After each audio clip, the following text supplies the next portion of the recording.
You're frozen, Joe. Man, his okay.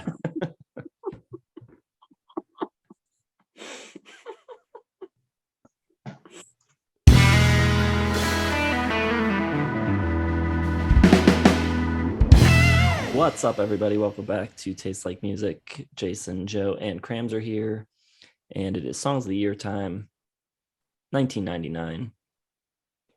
It was, I don't know, a little bit better than the last couple of years on the Billboard, but not much. But I thought the wildcard side was pretty strong. How you guys feeling about 1999? I like 99. It's really one of the first years I started listening to music. So I wasn't that crazy about the albums this year, but a lot of songs. I was going through the list. I was like, yeah, I really like this song in 1999. And all of these songs are kind of embedded in my memory since they're like the first time I would listen to like radio, current radio in my life. So interesting year. We're finally into the years where I'm actually listening to music. So quite different than before. Yeah, I turned 13 in 1999, arriving at manhood in some cultures.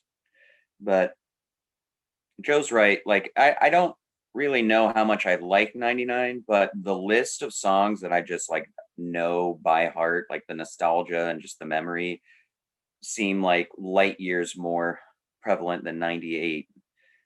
Deep cut wise, there's some good stuff. Not quite as strong as it'll get in the 2000s for me, but a bit of a step up depth wise from 98.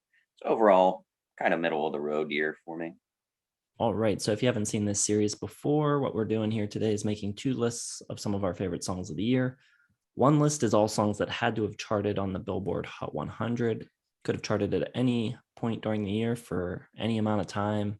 As long as it charted, it is eligible. And then we do a second list of wild cards that could have also charted, but could also be deep cuts or B-sides or from soundtracks or compilations or anywhere at all. One of the lists will be one song short. We save our winner for the end.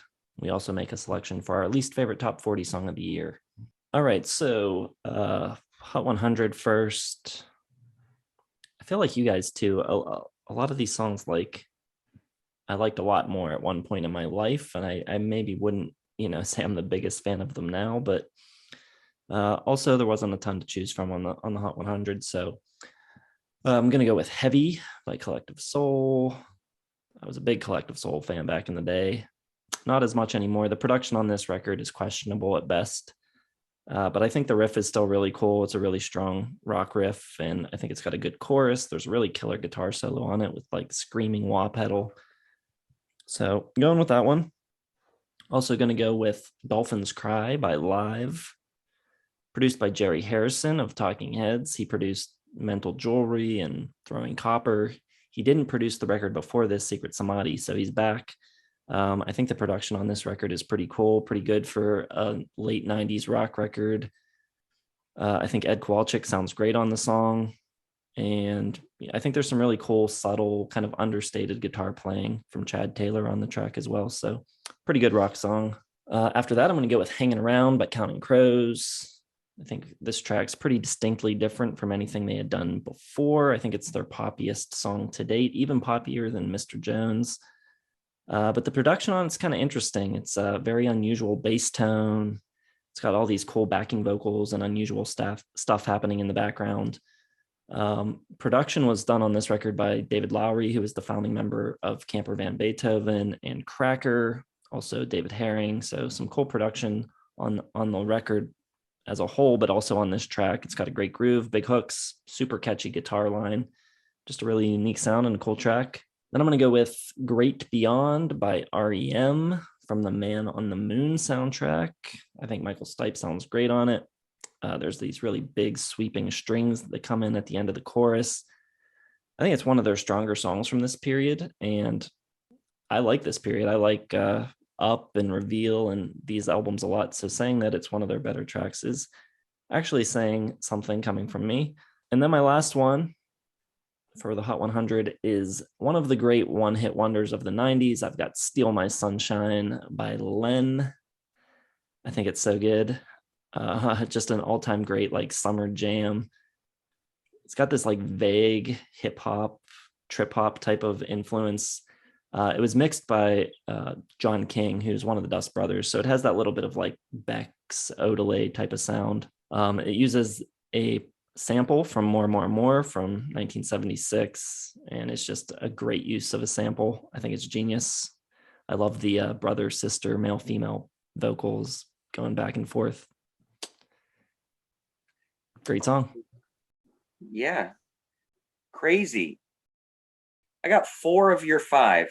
This is nuts. I don't remember. We shared 4 of our 5 albums of the year too in 99. At us. That's our year, baby. Me and you. All right. The 4, Steal My Sunshine by Len. Really great bubbly pop song.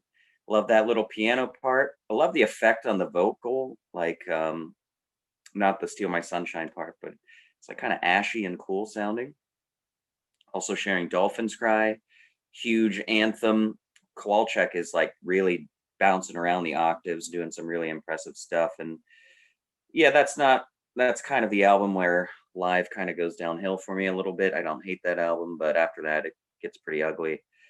But there is some really cool production on that song and that album. Also got Heavy by Collective Soul. Still like Collective Soul a good bit. Forgot this was pretty popular and charted. I kind of just assumed that it was just getting airtime really on like alternative rock stations and stuff, but good that it charted. Yeah, that riff is just awesome. And yeah, the solo is great too. Also, Hanging Around by Counting Crows was in my top 10 favorite Counting Crow song. This, on the contrary, is a song I didn't really like when it came out, but it has really grown on me since. It's just really pretty. It's got that cool big guitar lead as well. And then the song that you don't have that I do, I got Black Balloon by Goo Goo Dolls. Just awesome. It's kind of dark and emotional. It's got those really cool little like acoustic guitar parts. I think it's one of their songs that they have kind of tuned in a weird way, which they did a lot during this time. And just a really good song. Guitar sounds great. Almost making it, speaking of good acoustic guitar sounding, was Take a Picture by Filter, but I had to cut it. Well, you guys are pretty weird here in 99, but I would have bet money that at least 3 of those tracks are on your list. Wasn't expecting Len on Jason's list, though. That was a cut from mine, but I do agree it's a great song. My 5, number 5, Bliss from Tori Amos. Somehow she's still charting.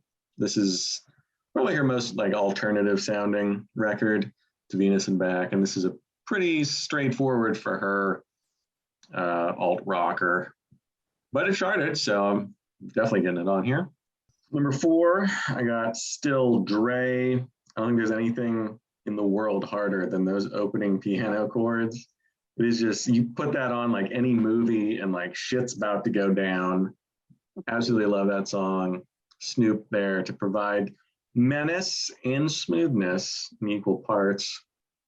Number 3, sharing with you two, Hanging Around, Counting Crows. Just so much fun. Probably their funnest song. And just, you know, the piano is great. The bass is awesome. It's not mopey. It just feels like a big party. Number 2, going with a little Shania, like Cramser Before Me in 98, but I'm going to go with Man, I Feel Like a Woman. Great, fun song. Love that guitar. Feels like a Robert Palmer song. It's kind of ironic because they also do a take on the Robert Palmer video with, you know, Shania dancing with the hunky men. But it's a great song. Mutt Lange, of course. It's one of his babies, one of his anthems. Fantastic work there. Number 1 might be from the most important artists of the last 25 years, not in a good way for most people, but I'm going to go with My Name Is by Eminem. Basically changed the face of music. I know it's tough. It kind of sucks, but it's a really good rap song, and it really has had a huge, massive, oversized impact on radio ever since. I incorrectly thumbs down that Shania song. I'm not crazy about that song, but I was thinking of the one where she's like, "Okay, so you're Brad Pitt," or whatever. I really hate that song. Don't impress me much, or whatever. Yeah, that's what I was thinking of. All right, wild card time. I don't suspect that Cram and I will share many of these, maybe one of them. For my first pick, we're going to go back to a discography that we covered not too long ago on the channel. I've got Hold On by Tom Waits. Great slice of Americana from Waits with lyrics that he co-wrote with his wife and frequent collaborator, Kathleen Brennan. I love the sound of the guitar on this track too. Mark Ribot and Joe Gore both playing guitar. For Waits, it's a very straightforward track, but I think it's really beautiful. Then I'm going to go with Room at the Top by Tom Petty from the highly underrated Echo album. When Petty died, I was playing with a band in Philly, and we got to play this big Tom Petty tribute show there, and we did this track. Really came to appreciate it even more then. I love when the band comes in and how big the low end is with the big piano just like holding down the low end. Really cool. Some great harmonies too, and a really, really killer solo from Mike Campbell. Then if I'm going to share a track with Cram, it might be this one. I've got She's a Jar. Looks like he's going with Shot in the Arm. Just a really sad, lilting tune with some surrealistic lyrics, which came from playing Exquisite Corpse, which is like this game where you like type a line on a typewriter and then the next person goes over and types a line, but they can only see what the person right before them wrote. The orchestration on the track, I think, is just really gorgeous. There's these really big strings. It sounds like a mellotron, maybe, but no one's credited as playing mellotron, so I'm not sure exactly what it is, but it sounds great. It's also got that like sad, lonesome harmonica playing through it too. And then my last pick before the winner is going to be In Spite of Ourselves by John Prine, a duet with Iris DeMent, with Iris and John taking on the roles of an old married couple. There's all these like silly little details included in the song that just make it so believable. I think only someone like John Prine could have written it. Has all this like real life humor to it. Super specific, but also can resonate with everybody. I just think it's a really cool song. So those are the wild cards. Let's see what you guys got. Yeah, Summer Teeth won Album of the Year for me, and I got a couple off there. Not She's a Jar, but that is one of my favorite lyrical Wilco songs. I've always wanted to adoringly call one of my girlfriends Pop Quiz Kid the way he does. Really cool. But unfortunately, especially the last one, probably couldn't pass a pop quiz. The two from Summer Teeth that I'm going for are Shot in the Arm, just awesome. It's really just upbeat, and the piano line and everything is really cool, and those huge like orchestra symphony kind of drums. I can't remember what the hell they're called. But so cool. It's just got a big like grand atmosphere to it and really, really pretty.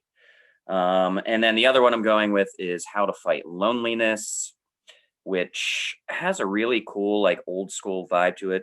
They use it in the movie Girl Interrupted, which is set in the late 60s, and it sounds like it could have been lifted right out of the 60s. It's very cool, very dark and moody, and kind of a song about depression, but very, very nicely done. I'm also going with a little Supergrass here with Moving.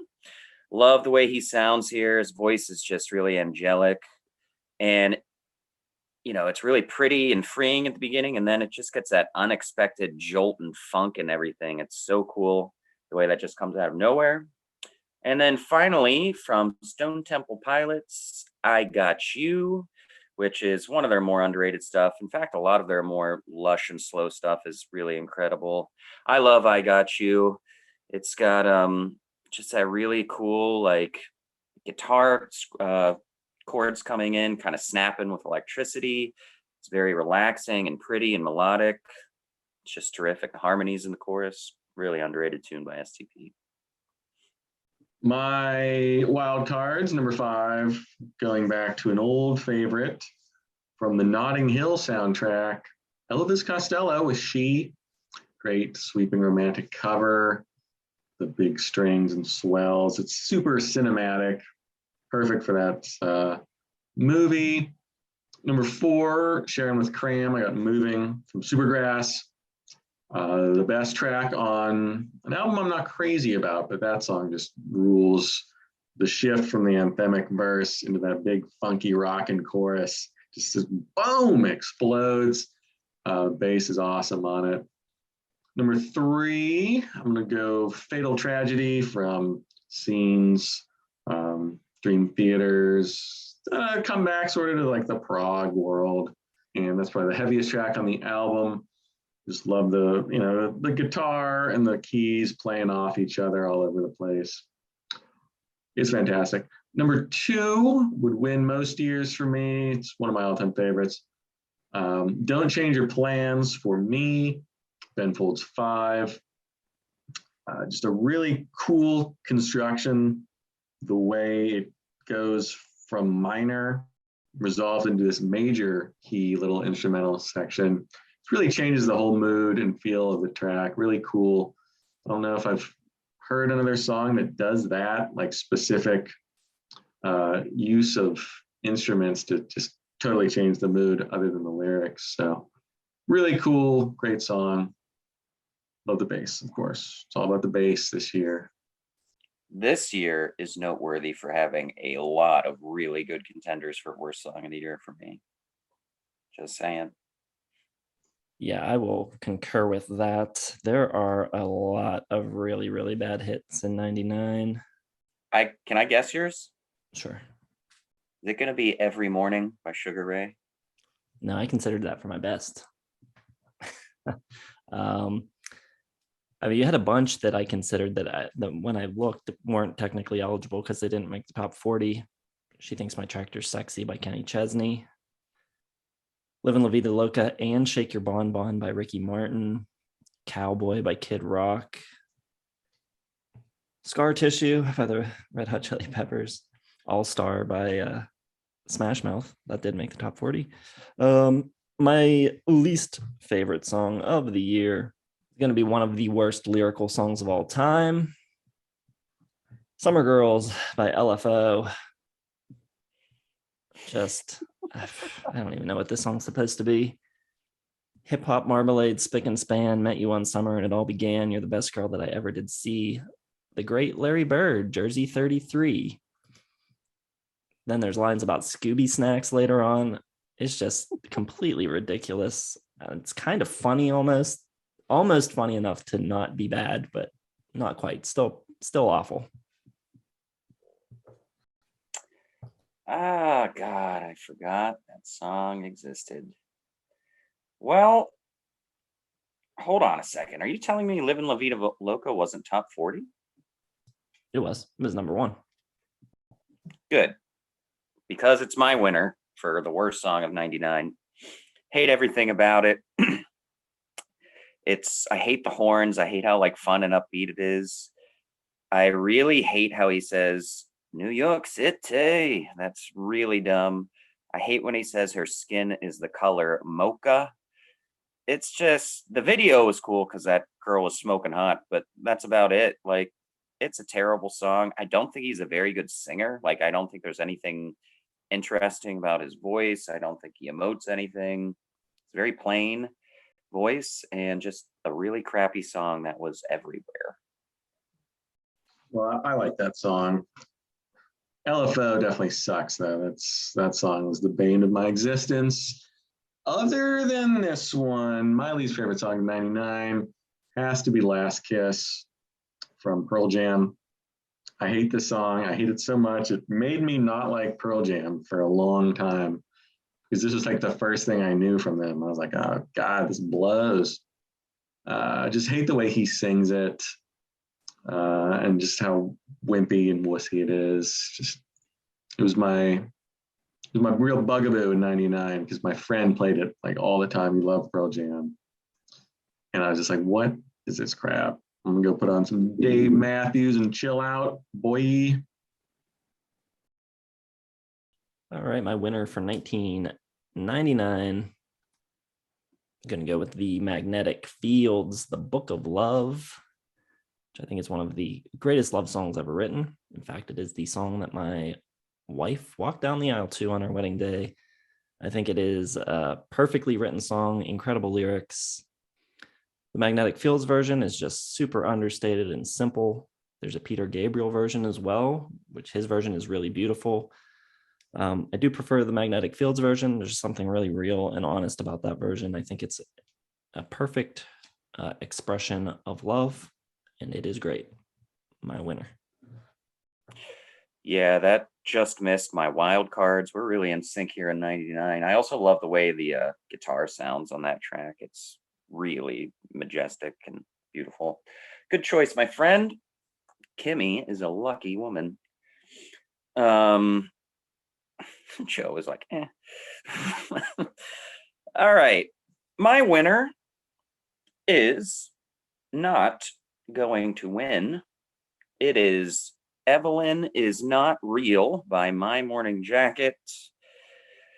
It's really tremendous. It's got this old time kind of prairie country feel to it. I love how their early records sound. They're really stripped down and hollow, and the reverb is just through the roof. Sounds great. This song is just really steady and pretty. There's a really low end he does to the harmony here in the verse. That's awesome. And I just love how the guitar line and his melody in the chorus kind of match up, and it just creates this really cool sound. And that Don't Try to Tell Me There's Another Boy, whoa whoa, it's just a great song. Really understated little guitar part that just captures the feel just tremendously. Really, really, really good stuff from them, and they will likely be represented a good bit for the next 8 years or so, I would say, in this program of ours. What do you got, Joe? Well, I don't think I've heard either of your song winners. I don't really care to. My winner, hugely important song in my life. I say this all the time, Cramser. Don't even just. This is the most important song in my life because it is the only reason I got into music. And this is the first time this has happened like in real time. Like, no excuses, I stay away. I heard those songs in 2001. All the old school Rush and Zeppelin and Hurt stuff that I heard them love. I didn't hear that when it was going on. This was the song, Sour Girl, Stone Temple Pilots, that I was obsessed with hearing on the radio. I had a CD player. I don't even think it worked at this point. I had like the Dave Matthews CD. I had Beck's Odelay and Peter Gabriel's So. And that was fine. But this is the song. I heard it and I was just immediately transfixed. And I don't know if it was like the bass line, because it's real Paul McCartney, it's very doot doot doot doot, and that's sort of I was like, oh, okay, I know that. I'm a Beatles fan. I listened to a lot of Beatles when I was younger, and then the tight harmonies on the choruses, it just didn't sound like anything from 1999. So immediately fell for it. I would just spend hours listening to the radio just to hear this song. And in the meantime, I gathered all these other songs and started hearing other stuff I liked. But Sour Girl was the one, I just had to hear it. So I would just listen for hours and hours just to hear that song. Stone Temple Pilots was maybe my favorite band in my early years. Played bass, so I loved the DeLeos, and probably helped me get into bass playing. So credit a lot to Sour Girl. It's probably why I'm here today talking on the internet about music. So way more important than whatever song Jason picked to walk down, in case, the voters are looking for a sob story. Mine's way more important. I'm going to defend Jason here. It's so important that you forgot it was your song of the year for 99, and we're editing it around this nonsense. So. Well, yes, I did think it charted in 1999. It charted next year. Should have saved it for then. Doesn't matter. I heard it in 99, so it's my 99 song. I love all three of these songs. This is a good top three for me this year. I would vote for any one of these if I were a fan out there. I would think Joe's going to take it just because it's the most well-known track. So, did you take last year's? What happened? Yes, an easy win. Not easy, actually. Nobody's fault but my own. My Beck put a good run in it, 74 votes. But you get what you give. By New Radicals, my pick took the win. Daphne Descends, a distant third, 41 votes for Cramder. So that gives me up to 19. I'm pulling away again. I need to start banking some wins here. Jason 15.5, Cramser 12.5. No, I think Book of Love might give it a little bit of a run for its money. That's a pretty well-known song. All right, so if you are not aware, we do have a little voting competition going. You can go to the website and vote for which of our winners is your favorite. The link is in the video description. Just follow that. But before you head off to vote, make sure you hit the like button, subscribe to the channel if you've not done so yet. Hit the bell for notifications. You can also follow us on Facebook, Twitter, Instagram, Patreon if you'd like to lend some additional support to the channel. We also have a merch store. Lots of links. Go check them out. Thanks for watching, and we'll see you in the next one.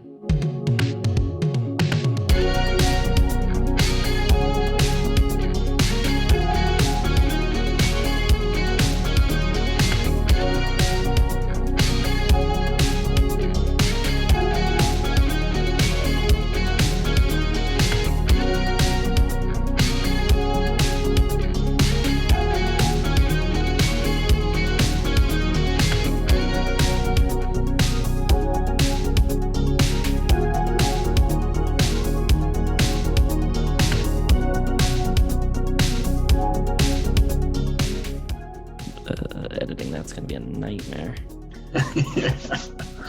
Yep.